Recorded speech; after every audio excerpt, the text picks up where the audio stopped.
Glória e louvor, glória e louvor, glória e louvor a vós, ó Cristo. Glória e louvor, glória e louvor, glória e louvor a vós, ó Cristo.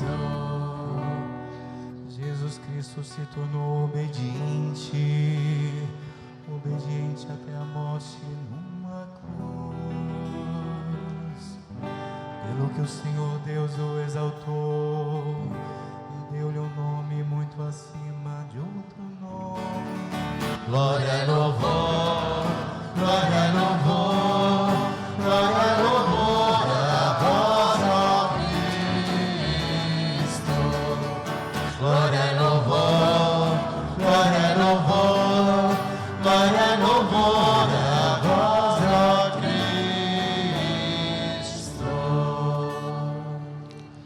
Paixão de nosso Senhor Jesus Cristo, segundo Mateus. Glória a vós, Senhor. Naquele tempo, Jesus foi posto diante de Pôncio Pilatos e este o interrogou. Tu és o rei dos judeus? Jesus declarou. É como dizes. E nada respondeu quando foi acusado pelos sumos sacerdotes e anciãos. Então Pilatos perguntou: Não estás ouvindo de quanta coisa eles te acusam? Mas Jesus não respondeu uma só palavra, e o governador ficou muito impressionado. Na festa da Páscoa, o governador costumava soltar o prisioneiro que a multidão quisesse. Naquela ocasião, tinha um prisioneiro famoso chamado Barrabás. Então Pilatos perguntou à multidão reunida: Quem vós quereis que eu solte? Barrabás ou Jesus, a quem chamam de Cristo? Pilatos bem sabia que eles haviam entregado Jesus por inveja. Enquanto Pilatos estava sentado no tribunal, sua mulher mandou dizer a ele: Não te envolvas com esse justo, porque esta noite em sonho sofri muito por causa dele. Porém, os sumos sacerdotes e os anciãos convenceram as multidões para que pedissem Barrabás e que fizessem Jesus morrer. O governador tornou a perguntar: Qual dos dois quereis que eu solte? Eles gritaram: Barrabás. Pilatos perguntou: Que farei com Jesus, que chamam de Cristo? Todos gritaram: Seja crucificado. Pilatos falou. Mas que mal ele fez? Eles, porém, gritaram com mais força: Seja crucificado. Pilatos viu que nada conseguia e que poderia haver uma revolta. Então mandou trazer água, lavou as mãos diante da multidão e disse: Eu não sou responsável pelo sangue deste homem. Este é um problema vosso.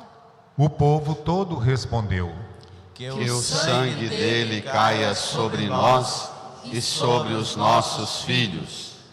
Então Pilatos soltou Barrabás, mandou flagelar Jesus e entregou-o para ser crucificado. Em seguida, os soldados de Pilatos levaram Jesus ao palácio do governador e reuniram toda a tropa em volta dele. Tiraram sua roupa e o vestiram com um manto vermelho. Depois teceram uma coroa de espinhos, puseram a coroa em sua cabeça e uma vara em sua mão direita. Então se ajoelharam diante de Jesus e zombaram, dizendo: Salve, Rei dos Judeus. Cuspiram nele e, pegando uma vara, bateram na sua cabeça. Depois de zombar dele, tiraram-lhe o manto vermelho e de novo o vestiram com as suas próprias roupas. Daí o levaram para crucificar.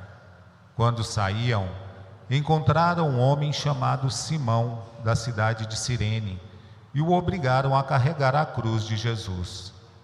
E chegaram a um lugar chamado Gólgota, que quer dizer lugar da caveira. Ali deram vinho misturado com fel para Jesus beber. Ele provou, mas não quis beber. Depois de o crucificarem, fizeram um sorteio repartindo entre si as suas vestes. E ficaram ali sentados, montando guarda. Acima da cabeça de Jesus, puseram o motivo da sua condenação. Este é Jesus, o Rei dos Judeus. Com ele também crucificaram 2 ladrões, um à sua direita e o outro à sua esquerda.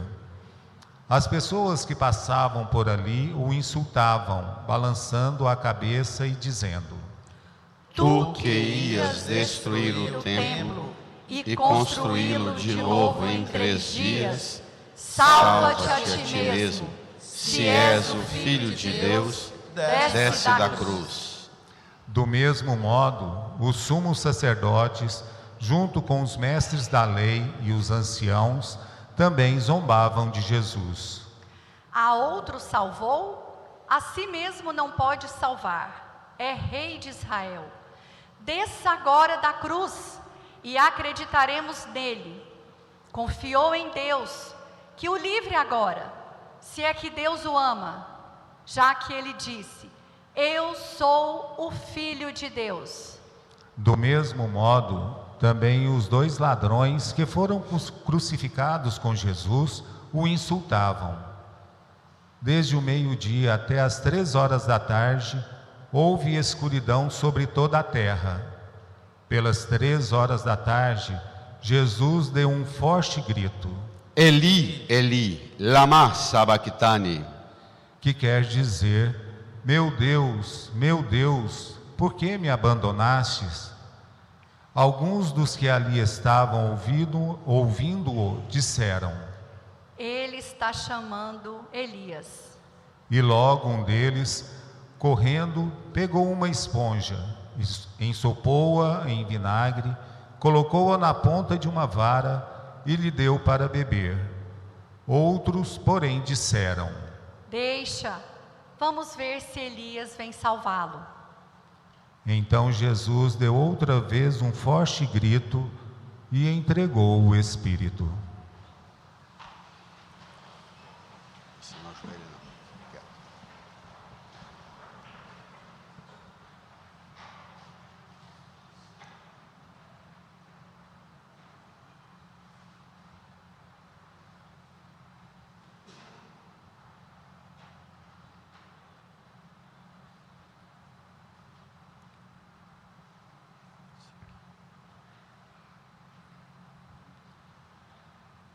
E eis que a cortina do santuário rasgou-se de alto a baixo, em 2 partes.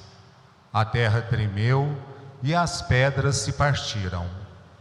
Os túmulos se abriram e muitos corpos dos santos falecidos ressuscitaram. Saindo dos túmulos, depois da ressurreição de Jesus, apareceram na cidade santa e foram vistos por muitas pessoas. O oficial e os soldados que estavam com ele guardando Jesus, ao notarem o terremoto e tudo o que havia acontecido, ficaram com muito medo e disseram: ele era mesmo Filho de Deus. Palavra da salvação. Glória a vós, Senhor. Sentados num tempo de profundo silêncio, rezemos invocando ao Divino Espírito Santo o auxílio necessário para que compreendamos esta palavra. Rezemos.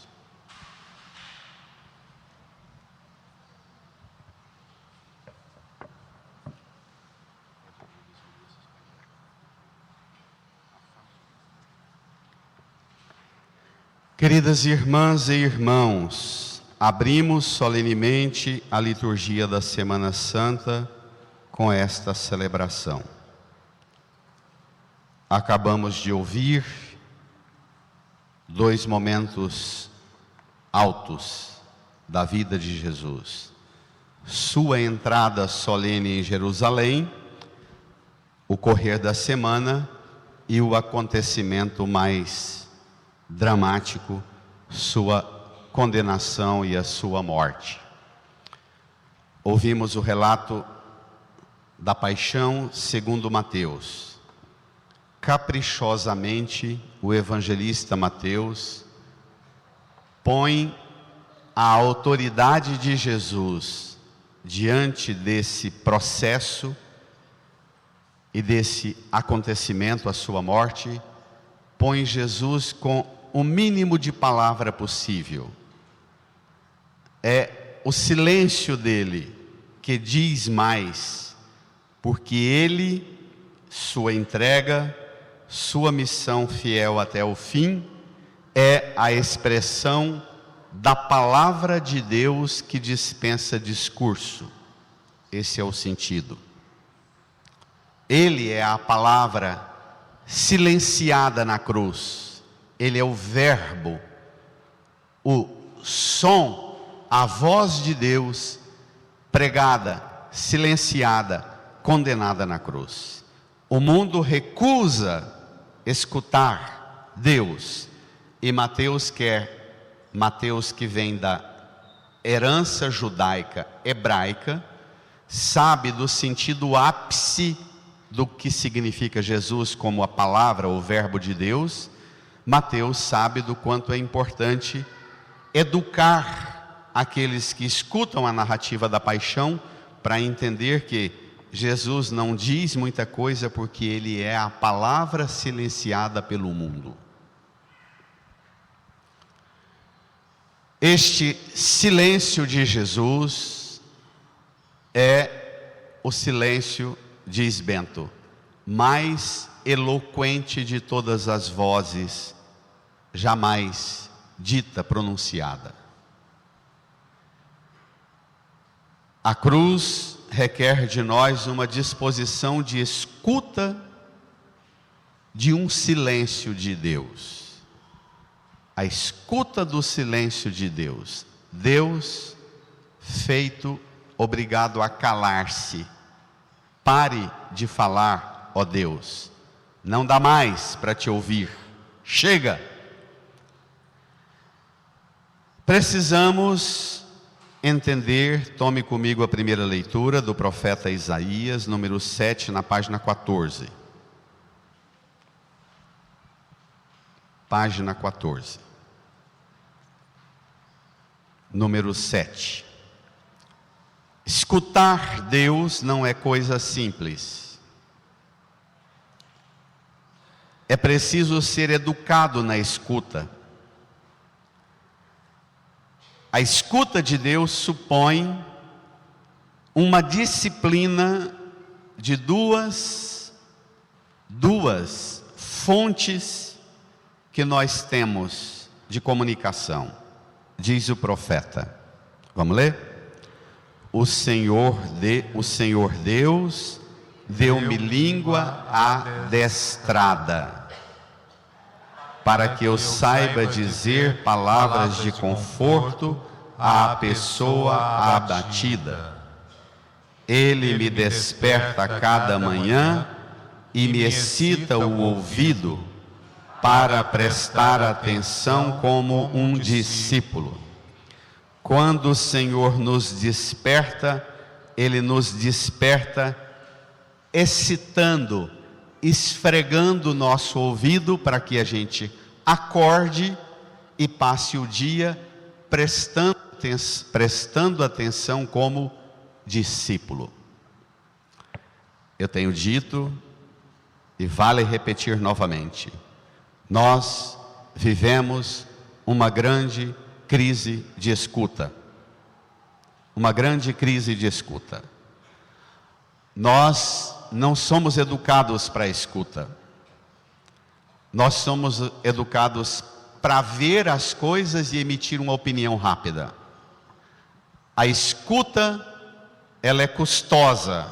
Ela exige uma disciplina que requer uma intervenção de Deus.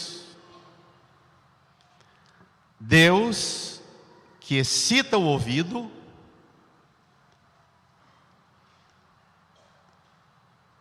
eu imagino se a gente fizesse um exercício de excitação, de esfregar o ouvido a hora que acorda, do jeito que a gente costuma esfregar os olhos, não é? Porque nós somos do ver as coisas e Deus quer ouvir as coisas. A gente precisaria, antes de esfregar os olhos para ver, esfregar o ouvido para escutar. Depois, primeiro o texto diz que ele deu-me língua adestrada. Nós mais velhos, que temos ainda um pé na roça, sabemos o que significa língua adestrada. Adestrar é uma expressão que se usa para a técnica de amansar animal selvagem, animal bruto, que exige uma engenharia, uma disciplina enorme.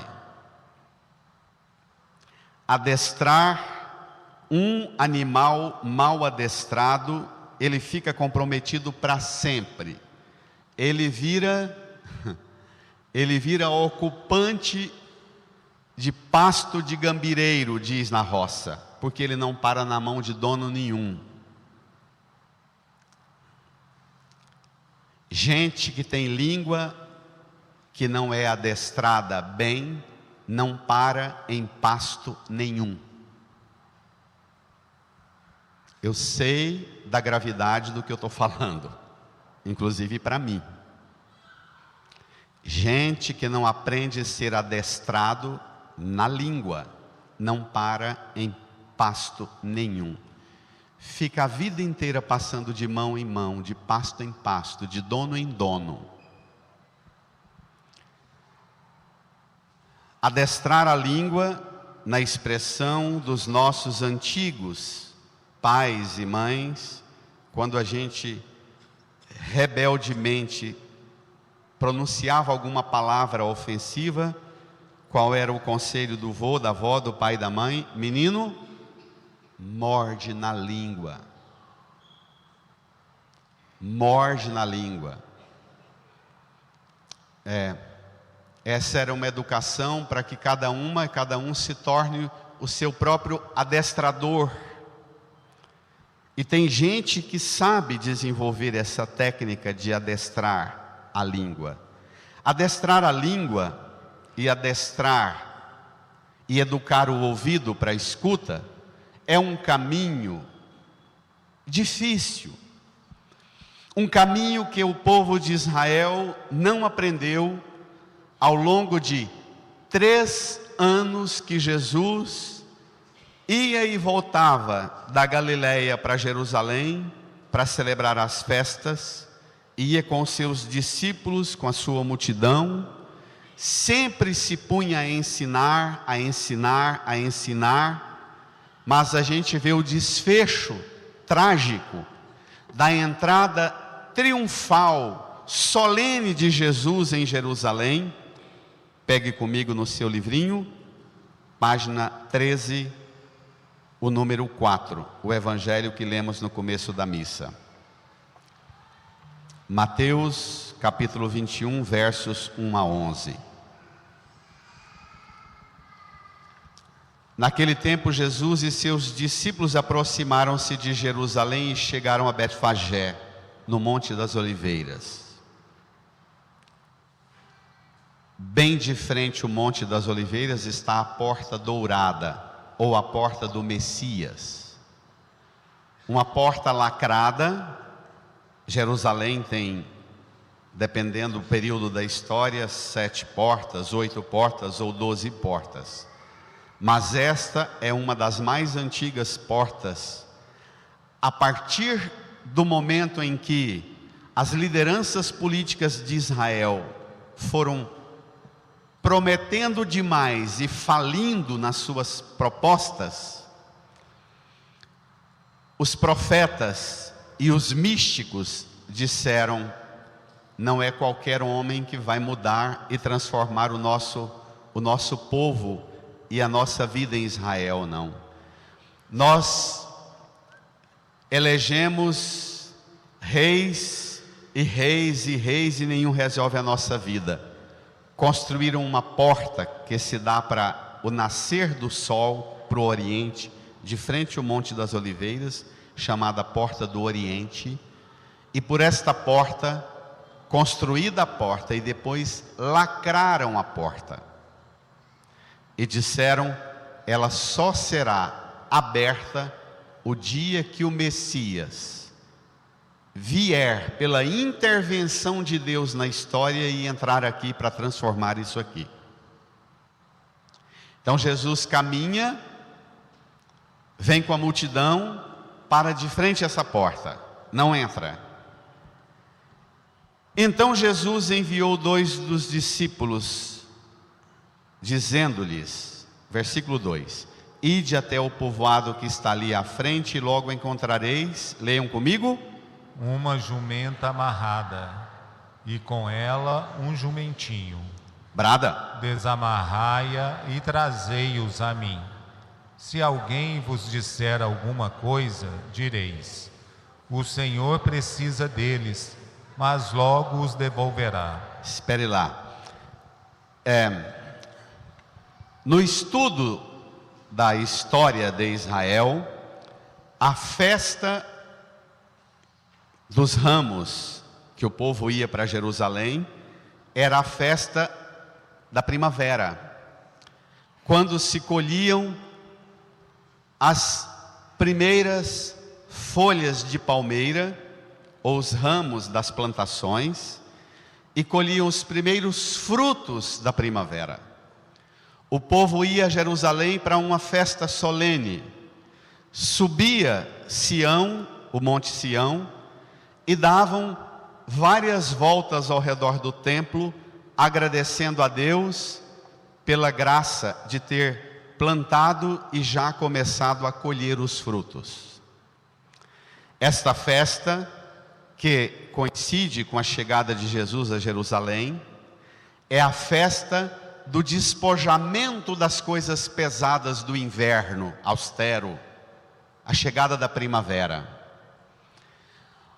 Jesus, para quem também já morou na roça, sabe que quando chegam as primeiras chuvas da primavera, é quando nascem a bezerrada, não é? A jumenta pare, a égua, e aí aquela recriação fecunda na roça. Então, tudo aqui é símbolo da recriação da vida. E Jesus chega em Jerusalém por ocasião da vida renovada.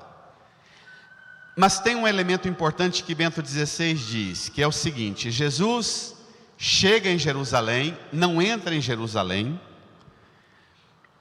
e recomenda que os discípulos vão pegar uma jumenta com um jumentinho que nunca foi montado, e diz que é para os discípulos terem liberdade para pegar aquilo que não é de Jesus, aquilo que pertence a alguém, mas Jesus não tem medo de fazer uso dos bens de ninguém.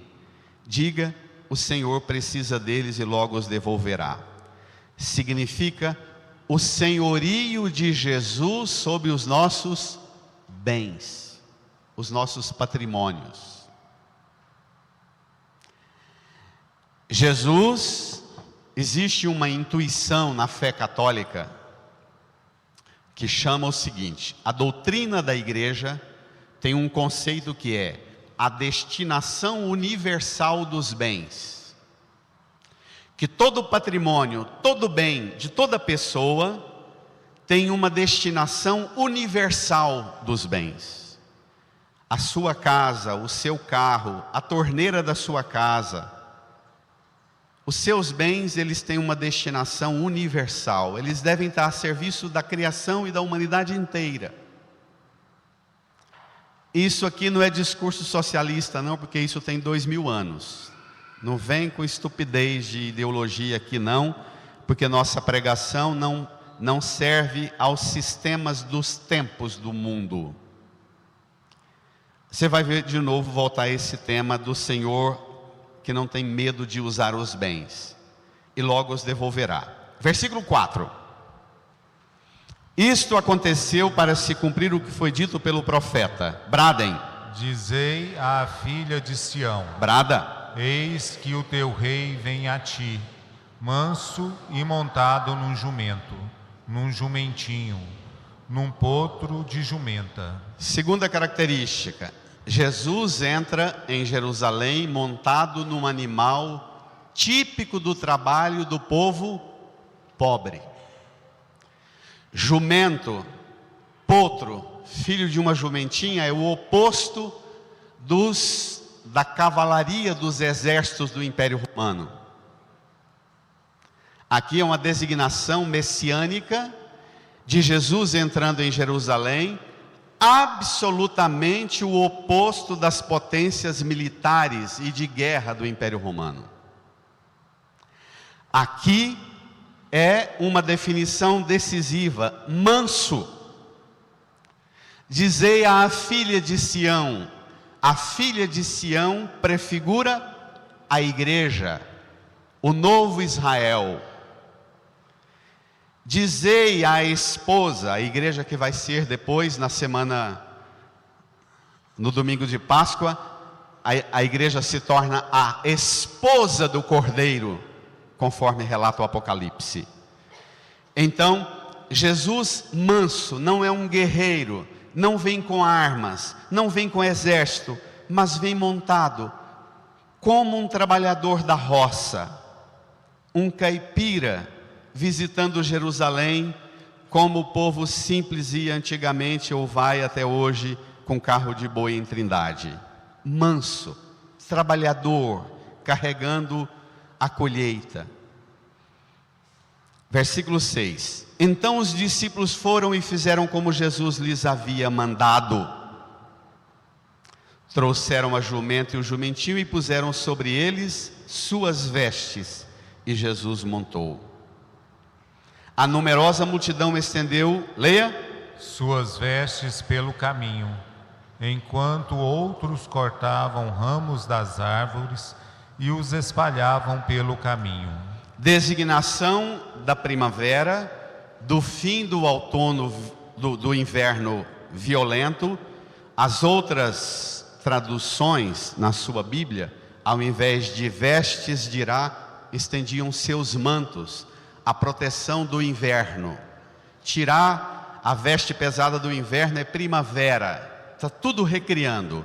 Aqui tem 4 dimensões importantes: que a entrada de Jesus em Jerusalém inaugura a chegada dos tempos messiânicos, inaugura a chegada dos tempos do senhorio de Deus. Este tempo do senhorio de Deus é o tempo que vai reconciliar. Primeiro, vai reconciliar a nossa relação com a criação. A primavera, os ramos, o jumento, tudo pelo bem do senhorio de Deus. Deus usa os bens nossos para o bem de todos, a nossa plena salvação. Então, a Semana Santa inaugura, a entrada de Jesus em Jerusalém inaugura o início do senhorio de Deus, a realização dos tempos messiânicos. Primeiro, a reconciliação nossa com a criação. A partir de agora, a criação deve estar a serviço do homem e da felicidade da humanidade. Não pode ser um patrimônio que cada um usa e mata e destrói só porque é proprietário. Existe uma destinação universal. Reconciliação nossa com a criação. Segundo, reconciliação nossa conosco mesmos, educando, excitando o ouvido, mordendo na língua para prestar atenção como discípulo, e tendo aqui dentro de nós uma voz de comando em que Deus é que passa de guiar e dirigir nossa vida. Nós abrimos-nos à presença de Deus e tudo quanto a gente tem, até nossas vestes, estão disponíveis para o senhorio de Deus em nossa vida. Não é bonito? A natureza está a serviço do senhorio de Deus, os ramos quebrados e a jumenta com jumentinho. Mas é tempo também de reconciliação com a humanidade e com Deus. Reconciliar consigo mesmo, reconciliar com a criação, a natureza, reconciliar com a humanidade inteira e reconciliar com Deus. Por isso, inicia uma liturgia solene que é a mesma que o Apocalipse descreve que acontece no céu. Isto que está acontecendo na entrada de Jesus para Jerusalém, o livro do Apocalipse descreve que esta é a liturgia do céu. Versículo 9, leia.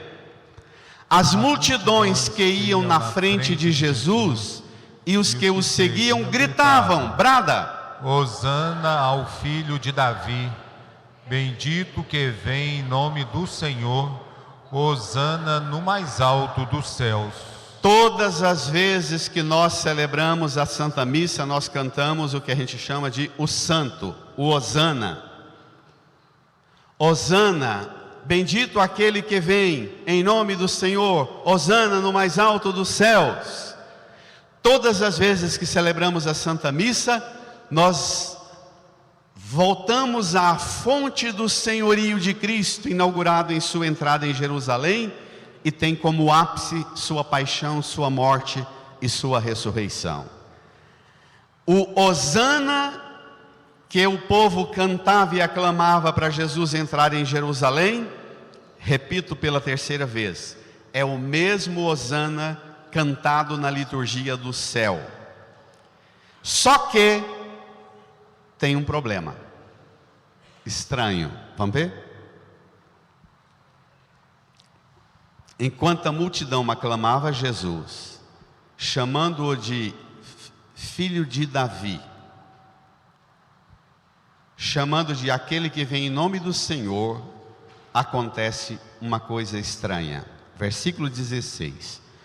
Quando Jesus entrou em Jerusalém, a cidade inteira se agitou. A cidade inteira o quê? Agitou. E diziam: quem é este homem? Espere lá. O que lembra?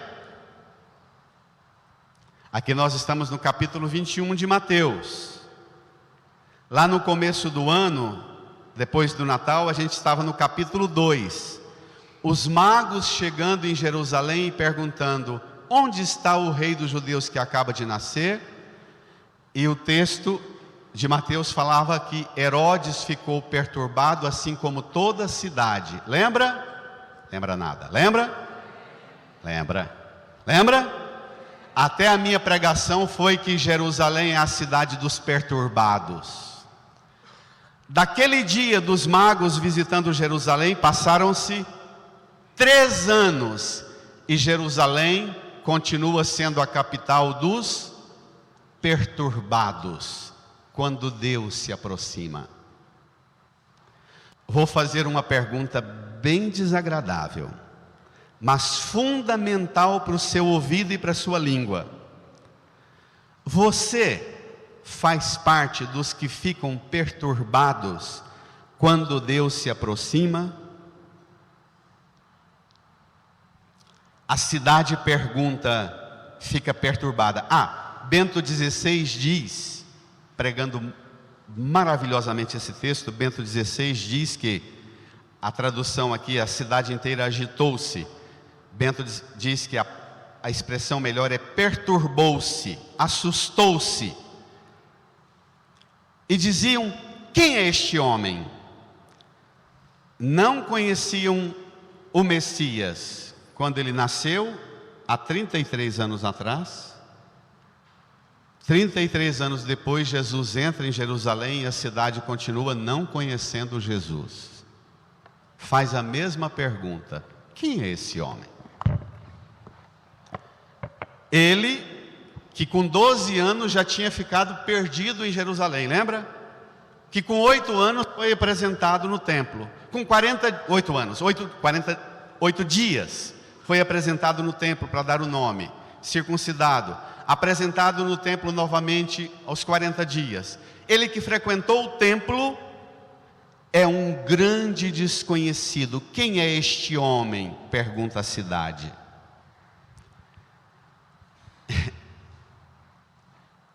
E para deixar o ouvido da cidade dos perturbados mais perturbada ainda, e as multidões respondiam: brada.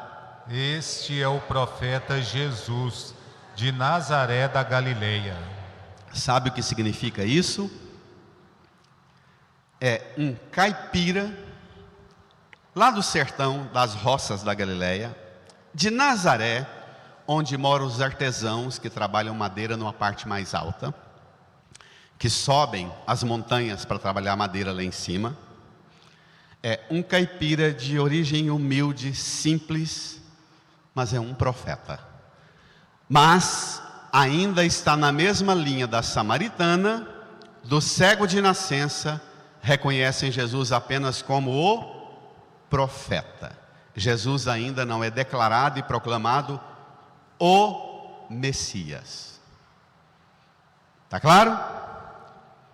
Pergunta: seu ouvido é educado e você conhece Jesus? Você sabe quem é este homem?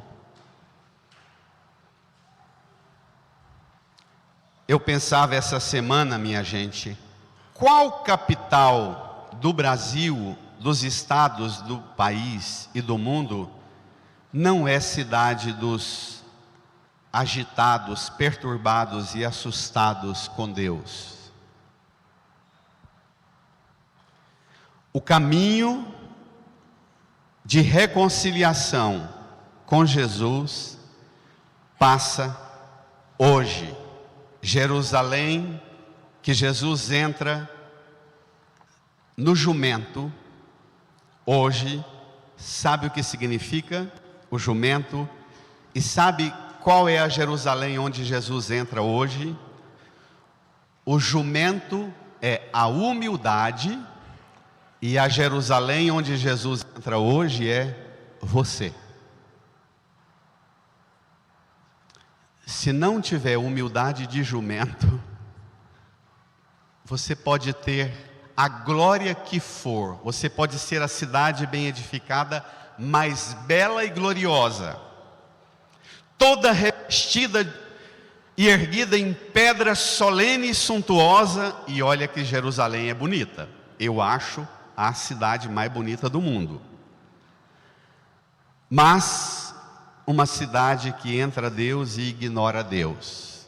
E ainda, na sexta-feira, no relato do Evangelho, acusa Jesus por inveja, expulsa para fora da cidade e no monte do lado de fora das muralhas da cidade, o prega na cruz junto com 2 ladrões. Jesus hoje vai encontrar lugar para entrar na Jerusalém que é você. Você tem abertura e permite que Jesus entre em você e inaugure um tempo novo de senhorio. Para isso acontecer, vamos ao remédio. Põe a cruz aqui no centro. Terminamos com a meditação número 9, página 14. A segunda leitura da carta de Paulo aos Filipenses.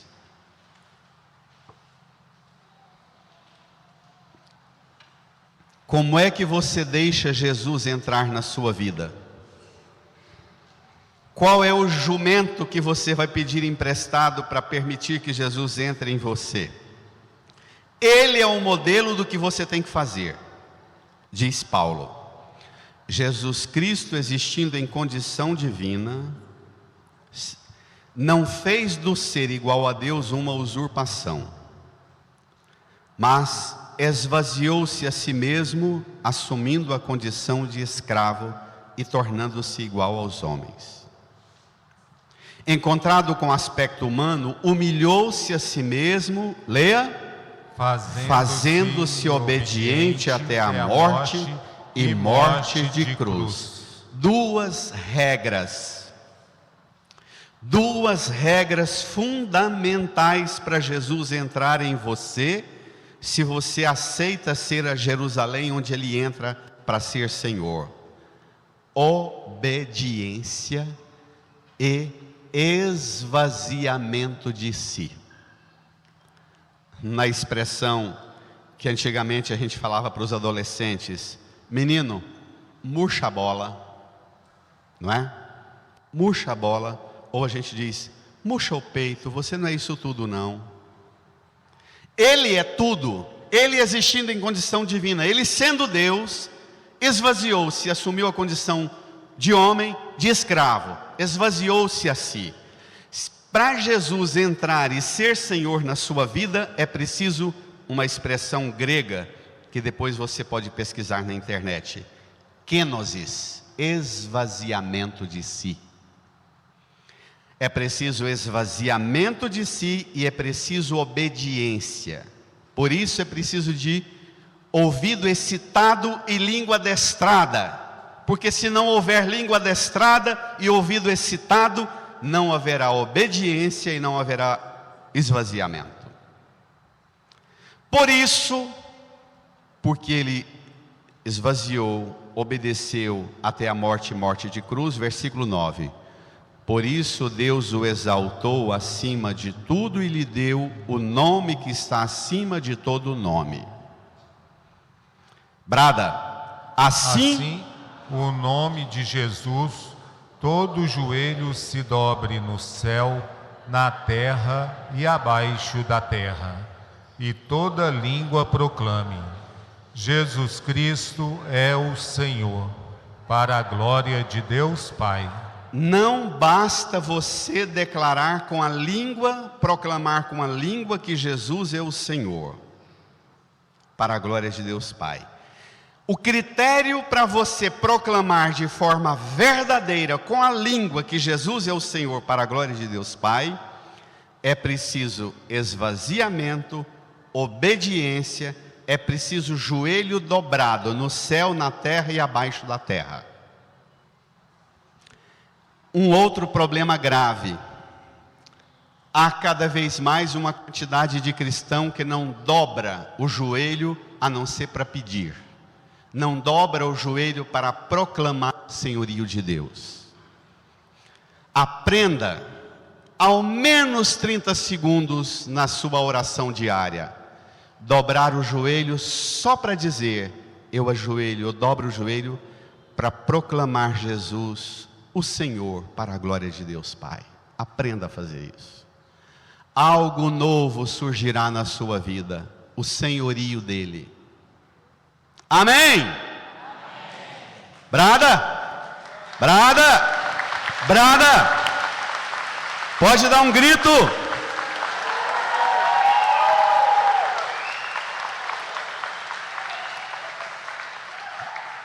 Mas agora eu vou propor um exercício.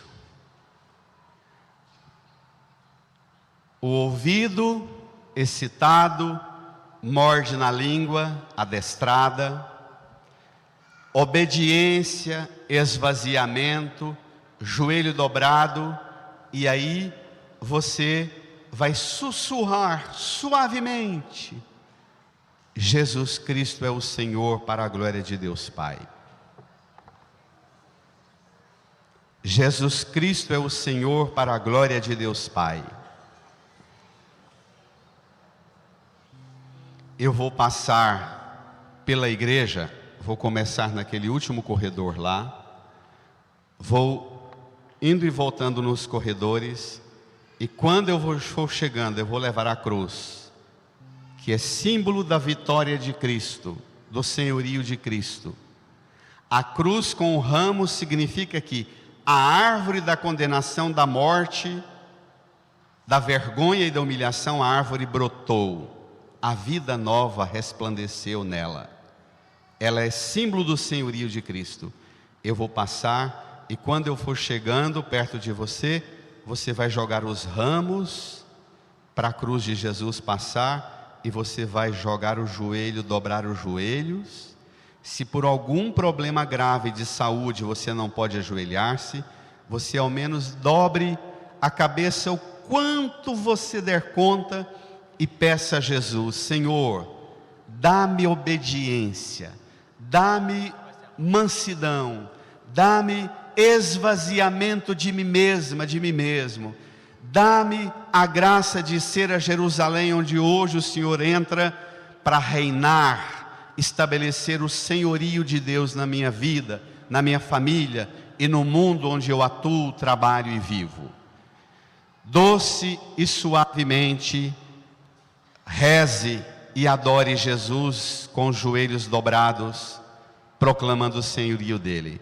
Mas para que você vivencie bem o gesto, espere eu chegar com a cruz e passar perto de você, para você jogar primeiro o ramo, depois dobrar o joelho e depois a língua começar a proclamar. Até que eu chegue, vá pedindo obediência, esvaziamento, mansidão, humildade.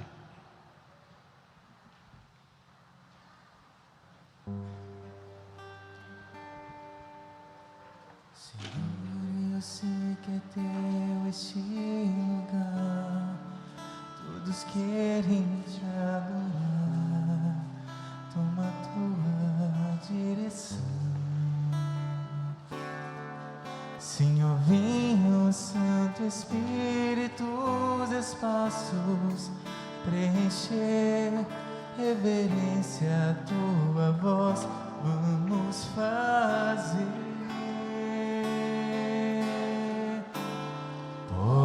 Podes reinar, Senhor Jesus, ó sim, o teu poder, teu povo sentirá.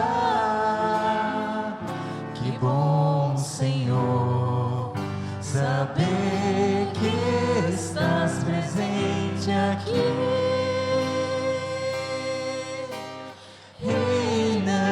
Senhor, neste lugar, podes reinar, Senhor Jesus, ó sim, o teu poder, teu povo sentirá. Que bom, Senhor, saber que estás presente aqui. Senhor, neste lugar, visita cada irmão, ó meu Senhor, dá-lhe paz interior e razões pra te louvar. Desfaz toda tristeza, incertezas, desamor. Glorifica o teu nome, ó meu Senhor. Podes reinar, Senhor Jesus, ó sim, o teu poder, teu povo sentirá. Que bom, Senhor, saber que estás presente aqui. Reina, Senhor, neste lugar. Podes reinar, Senhor Jesus, ó sim, o teu poder, teu povo sentirá. Que bom, Senhor, saber que estás presente aqui. Reina, Senhor, neste lugar.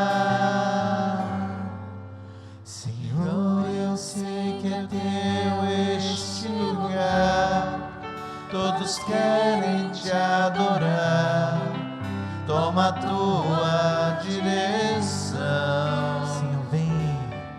Senhor, vem, ó Santo Espírito, os espaços preencher. Reverência, tua voz vamos fazer. Podes reinar, Senhor Jesus. Oh, sim, só as vozes. O teu poder, teu povo sentirá. Canta, igreja, que bom, Senhor. Que bom, Senhor, saber que Estás presente aqui. A mão no coração. neste lugar. Põe a mão no seu coração, feche os olhos. Sinta a força da entrada de Jesus no seu coração, na sua vida. Murmure doce e suave, só a igreja. Podes reinar. Canta. Senhor, ó sim, o teu poder,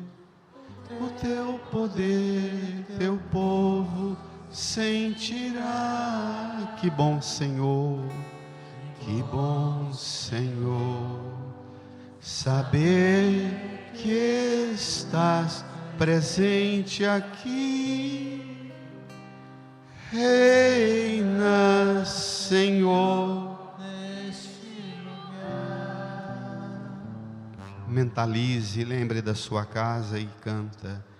Reina, Senhor, no seu trabalho, na vida das famílias suas. Reina, Senhor, em todos os corações e mentes do mundo. Reina, Senhor, na natureza, na criação, toda coisa bela que Deus criou, canta.